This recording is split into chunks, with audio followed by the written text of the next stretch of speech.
Bapa di surga, terima kasih untuk hari yang baru yang Kau berikan kepada kami.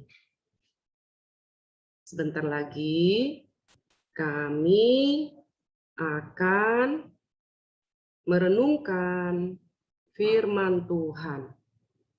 Tolong kami untuk fokus, konsentrasi, mengikuti renungan. Tolong kami agar dapat memahaminya dan melakukannya.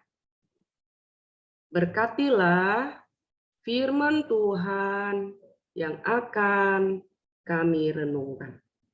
Dalam nama Tuhan Yesus kami berdoa. Amin. Bagaimana Allah melaksanakan dekrit-dekritnya? Jawabnya, Allah melaksanakan dekrit-dekritnya dalam penciptaan dan providensi atau pemeliharaan.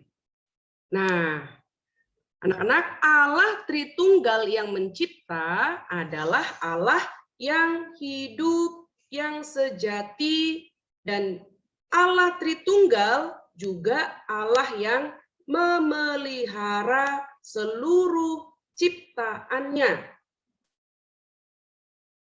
Mulai dari tanam-tanaman, binatang, terlebih-lebih manusia yang adalah ciptaan yang paling mulia. Nah, coba kita lihat bagaimana Allah memelihara ciptaannya. Dari Alkitab, Mazmur 104 ayat 10-30 kita akan belajar hari ini. Bagaimana Allah memelihara ciptaannya. Nah, lihat ya. Allah memberi minum segala binatang di padang. Bagaimana caranya ya? Siapa yang tahu sebelum Ibu Happy kasih tahu? Bagaimana Allah memberi minum segala binatang di padang? Apakah seperti kamu memberikan makan anjing, kucing di rumah? Brian, bagaimana? Menurutmu bagaimana Allah memberikan minum segala binatang di padang, Brian? Di sungai. Oh, di sungai, ya. Kimberly, bagaimana caranya, Kimberly? Dari hujan dan dari sungai. Iya, Tuhan menurunkan hujan. Ya, jadi binatang-binatang ini minum dari sungai. Karena Tuhan menurunkan hujan, sehingga mereka tidak kehausan dan tidak menjadi mati. Betapa ajaib ya, Tuhan memelihara seluruh ciptaannya dengan bijaksana. Tuhan menurunkan hujan, sehingga sungai-sungai mengalirkan air, binatang-binatang di padang tidak menjadi kehausan. Mereka boleh datang setelah makan rumput, datang ke sungai, minum. Lega. Terima kasih Tuhan, Engkau telah memelihara kami dengan sempurna. Ada air yang cukup, sehingga kami tidak kehausan. Ada rumput yang banyak, sehingga kami tidak kelaparan. Wah, anak-anak, walaupun binatang-binatang ini tidak bekerja, mencangkol, menanam, menuai, tapi Tuhan pelihara mereka. Karena Tuhan yang mencipta adalah Tuhan yang memelihara seluruh ciptaannya. Nah, sekarang kita lihat lagi. Allah memberi minum tumbuh-tumbuhan. Sama seperti Allah memberikan minum binatang-binatang di padang, Tuhan juga memberikan tumbuh-tumbuhan minum. Nah, bagaimana caranya tumbuh-tumbuhan diberikan minum? Kalau tadi binatang-binatang di padang minum di sungai. Kalau tumbuh-tumbuhan bagaimana diberikan minum, Daniela? Hujan. Hujan, betul. Hujan. Kim, kamu mau kasih tambahan jawaban apa, Kim? Dari hujan dan manusia. Dari hujan dan manusia ya. Tumbuh-tumbuhan di padang dari hujan, tumbuh-tumbuhan di sekitar rumah kita disirami oleh manusia. Iya, jadi Tuhan memberikan hujan. Tumbuh-tumbuhan bisa minum anak-anak, baik tumbuh-tumbuhan di padang maupun tumbuh-tumbuhan di sekitar rumah kita. Kalau hujan turun juga tumbuh-tumbuhan di sekitar rumah kita juga dapat minum. Jadi kita tidak perlu menyiram. Tapi kalau hujan tidak turun, tumbuh-tumbuhan di sekitar rumah kita bisa kita siram. Tumbuh-tumbuhan di kota-kota disiram oleh mobil-mobil yang membawa air. Lalu disiram, disemprot ya sambil mobilnya berjalan. Karena tumbuh-tumbuhan di kota perlu dipelihara agar tidak mati dan kering. Nah, lihat semua tumbuh-tumbuhan di hutan ya yang begitu luas, begitu banyak, Tuhan pelihara. Tuhan berikan minum melalui hujan dan juga anak-anak. Karena tumbuh-tumbuhan itu banyak akarnya, maka air itu disimpan di dalam air. Sehingga sepanjang tahun air sungai bisa mengalir. Air terjun, ya kan? Nah, sekarang kita lihat sungai-sungai ini memberikan minum bukan hanya binatang, tapi juga tanam-tanaman. Tanah yang gembur, ya tanah yang basah itu mengakibatkan tanaman bisa tumbuh segar, berbuah pada waktunya. Wah, betapa luar biasa Tuhan yang mencipta adalah Tuhan yang memelihara. Nah, anak-anak, manusia dicipta oleh Tuhan sebagai makhluk ciptaan yang paling mulia, yang kita kenal sebagai gambar dan rupa Allah. Manusia juga diberikan tanggung jawab untuk memelihara alam. Karena itu anak-anak, kita harus menjaga alam ini, tidak buang sampah dengan sembarangan. Coba ya anak-anak lihat, kalau hutan-hutan itu hijau, sungai-sungainya bersih, indah sekali. Maka jangan membuang sampah sembarangan. Ada tempat sampah, buanglah sampah pada tempatnya. Dari kecil harus berlatih. Ingat-ingat ya anak-anak, oh alam ini ciptaan Tuhan. Alam tidak boleh dirusak.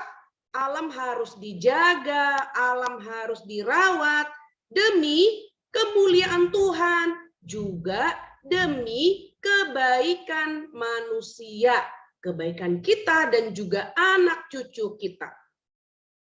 Sekarang kita lihat ada juga binatang malam.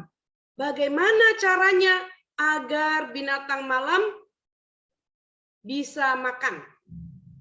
Siapa yang bisa menjawab? Bagaimana binatang malam dipelihara oleh Tuhan? Elaine, silahkan.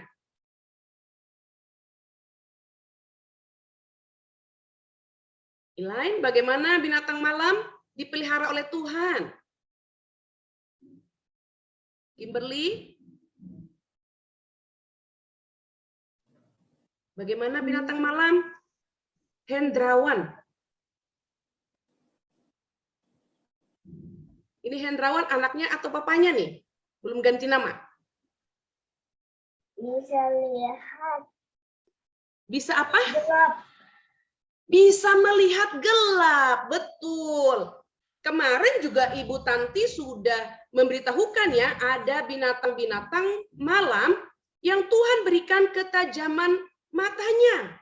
Kalau kita manusia begitu masuk dalam gelap, wah kita sudah tidak bisa melihat.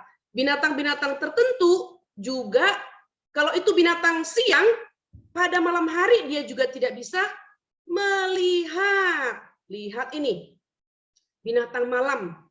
Ini binatang apa namanya? Ada yang tahu nggak? Binatang apa nih namanya? Yang bisa melihat pada malam hari mencari makannya. Karena Tuhan memberikan mata yang dapat melihat di kegelapan. Ellen, binatang apa nih? Kelelawar. Kelelawar, betul. Ini contoh binatang malam yang dicipta oleh Tuhan dan dipelihara oleh Tuhan dengan cara memberikan kemampuan melihat pada malam hari.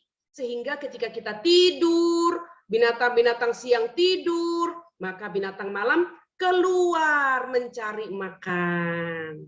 Sehingga tidak berebutan ya, ada binatang siang mencari makan pada siang hari. Binatang malam tidur. Pada malam hari, binatang siang tidur. Binatang malam keluar mencari makan. Sehingga binatang-binatang ini tidak berebutan makanan. Yang malam, binatang malam, mereka tahu, oh ini saatnya aku harus mencari makan. Aku lapar. Maka dia terbang. Terbang, memakai matanya, memakai hidung mencium. Gimana makananku ya? Jenis makanan yang enak. Wah, ini dia. Buah yang segar. Aku akan singgah di sana. Nah, jadi anak-anak, Tuhan menciptakan tumbuhan yang berbiji, yang berbuah untuk makanan binatang. Betapa Tuhan itu bijaksana. Tidak ada binatang yang berkata, aku nggak punya makanan. Aku pengen buah-buahan, tapi nggak ada buah-buahan. Nggak ada anak-anak. Karena apa? Tuhan menciptakan binatang, Tuhan juga menciptakan tumbuhan. Dan tumbuh-tumbuhan ada yang berbuah, ada yang tidak berbuah. Nah, binatang, tumbuh-tumbuhan yang berbuah, buahnya itu adalah untuk makanan binatang. Karena binatang tidak bisa menanam, tidak bisa menuai, panen, ya kan?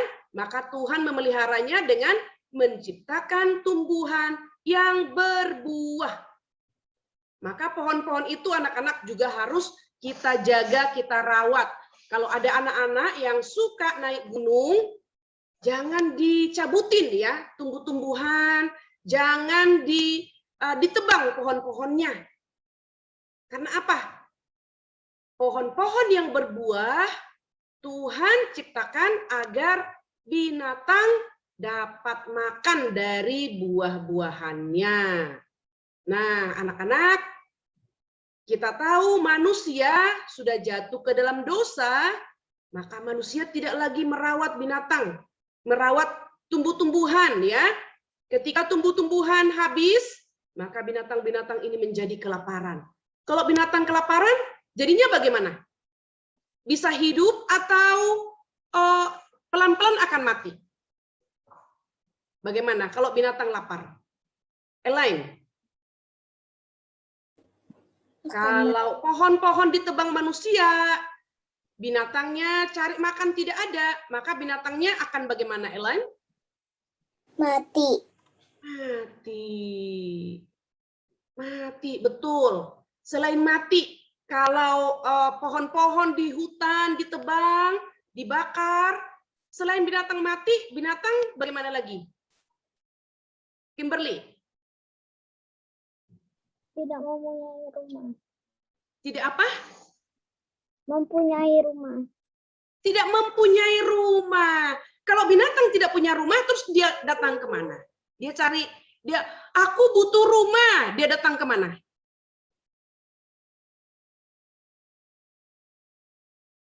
Dia datang ke perkampungan. Ibu Happy pernah naik gunung. Lalu waktu naik gunung melewati perkebunan. Ada bapak-bapak, ibu-ibu yang berkebun di sana. Terus Ibu Happy ngobrol. Selamat pagi Bapak Ibu petani. Selamat pagi. Ibu Happy tanya, apakah tanam-tanamannya semua sehat? Tanam-tanamannya bertumbuh dan panen banyak? Wah, bapak ibunya bilang, enggak Ibu. Jagung kalau kita tanam di sini banyak yang dicuriin binatang. Loh, kok dicuri, Pak? Iya, karena kami membuka hutan. Jadi babi hutan tidak ada makanan. Maka babi hutan bilang, manusia rusak rumah kita, sekarang kita rusak tanaman mereka. Wah, petani mengerti anak-anak. Kalau hutan dibuka jadi pertanian, maka binatang-binatang tidak ada rumah, tidak ada makanan. Maka manusia yang rugi. Tanam-tanamannya dirusak, dicuri, dimakan sama binatang hutan. Nah, jadi anak-anak perlu kita pertahankan hutan agar binatang liar berada di hutan dan tanam-tanaman dari para petani tidak diganggu. Nah, sekarang kita lihat nih ya. Ada lagi nih, binatang-binatang ini adalah ciptaan Tuhan dan mereka semua adalah makhluk hidup. Segala yang bernafas bergantung kepada Allah. Tidak ada makhluk hidup yang tidak bergantung kepada Allah. Setiap tarikan nafasnya seperti kita. Coba sekarang anak-anak tarik nafas. Yuk, semua tarik nafas. Coba. Sudah? Semua sudah tarik nafas? Coba, Daniela, Ibu Happy mau lihat. Tarik nafas. Hembuskan. Jesslyn, tarik nafas.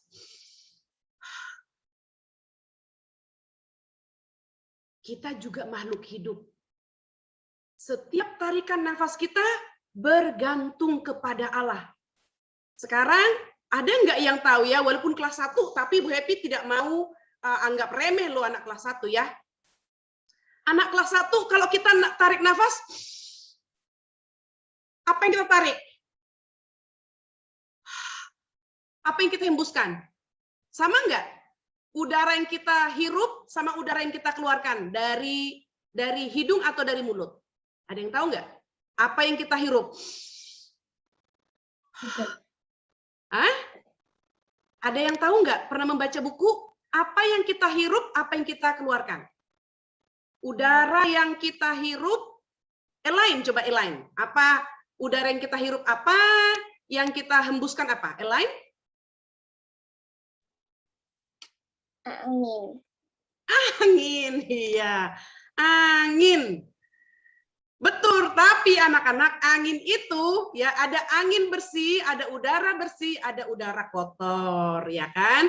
Jadi udara yang kita hirup itu adalah oksigen, ya. Lalu yang kita hembuskan itu adalah karbon dioksida. Itu tidak sama ya. Jadi kalau ada tanam-tanaman itu menyaring, ya menyaring. Udara kotor disaring, lalu dia keluarkan udara bersih dan kita dapat menghirup udara bersih. Kalau ada kebakaran, maka udara menjadi kotor. Maka kita menghirup udara kotor dan itu tidak sehat bagi paru-paru kita. Tapi binatang-binatang ini juga anak-anak, kalau udaranya kotor, binatang-binatang ini juga menjadi lemas. Ya, karena apa? Mereka menghirup udara kotor. Jadi anak-anak, seluruh alam semesta ini diciptakan oleh Tuhan supaya seluruh makhluk hidup dapat hidup dengan cukup, baik makanan, minuman, maupun udara. Lihat nih ya, langitnya biru, burungnya, wah segar dia ya, segar karena udaranya segar. Binatang-binatangnya juga gemuk-gemuk. Karena apa? Semua terpeliharakan oleh Tuhan. Ayo satu orang membaca. Siapa yang mau baca nih? Yang mau baca. Oke, coba Ibu Happy lihat. Kelly, coba. Silahkan Kelly dibaca. Kel. Semua hal dalam dunia ini merupakan contoh yang menunjukkan bahwa Allah melaksanakan ketetapan-ketetapannya di dalam penciptaan. Iya, satu lagi. Fidelia. Semua hal dalam dunia ini merupakan contoh yang menunjukkan bahwa Allah melaksanakan ketetapan-ketetapannya di dalam penciptaan. Iya. Jadi anak-anak, apa yang sudah kita dengarkan itu adalah cara Allah melaksanakan dekrit-dekritnya, ketetapannya, karena Allah menetapkan seluruh alam semesta menjadi ciptaan yang saling membutuhkan satu dengan yang lain. Ciptaan saling membutuhkan. Manusia tidak bisa hidup tanpa tanam-tanaman, ya tanpa air, demikian juga binatang, tumbuhan, semua saling membutuhkan. Dan Allah yang menetapkan semuanya itu, kalau kita menjalankan semua dengan benar, maka semua akan hidup dan terpeliharakan. Nah, mari kita bersyukur anak-anak untuk Allah yang memberikan hukum pada ciptaannya. Ya, sebelum Allah memberikan 10 hukum kepada Musa, pada waktu penciptaan, Allah sudah memberikan hukum alam. Kemarin Ibu Tanti sudah mengatakan semua yang dilempar ke atas jatuh ke bawah. Nah, sekarang juga semua yang hidup membutuhkan makanan. Tidak ada yang hidup yang tidak membutuhkan makanan. Itu juga adalah ketetapan Allah. Mari kita berdoa bersama-sama. Semua lipat tangan, tutup mata. Kita mau bersyukur kepada Tuhan untuk pemeliharaannya. Bapa di surga, terima kasih untuk seluruh ciptaan-Mu. Di dalamnya kami dapat melihat bijaksana Tuhan. Terima kasih Tuhan, Engkau menurunkan hujan. Engkau memberikan panas matahari. Sehingga semua yang hidup dapat minum, dapat sinar matahari, dapat makanan. Sehingga dapat melanjutkan hidup. Terima kasih untuk orang tua kami yang Tuhan pakai mencukupkan kebutuhan kami setiap hari. Terima kasih juga untuk makanan rohani kami, yaitu firman Tuhan yang dapat kami baca dan renungkan setiap hari. Terima kasih untuk semua kebaikan Tuhan. Dengar doa kami, dalam nama Tuhan Yesus kami berdoa. Amin.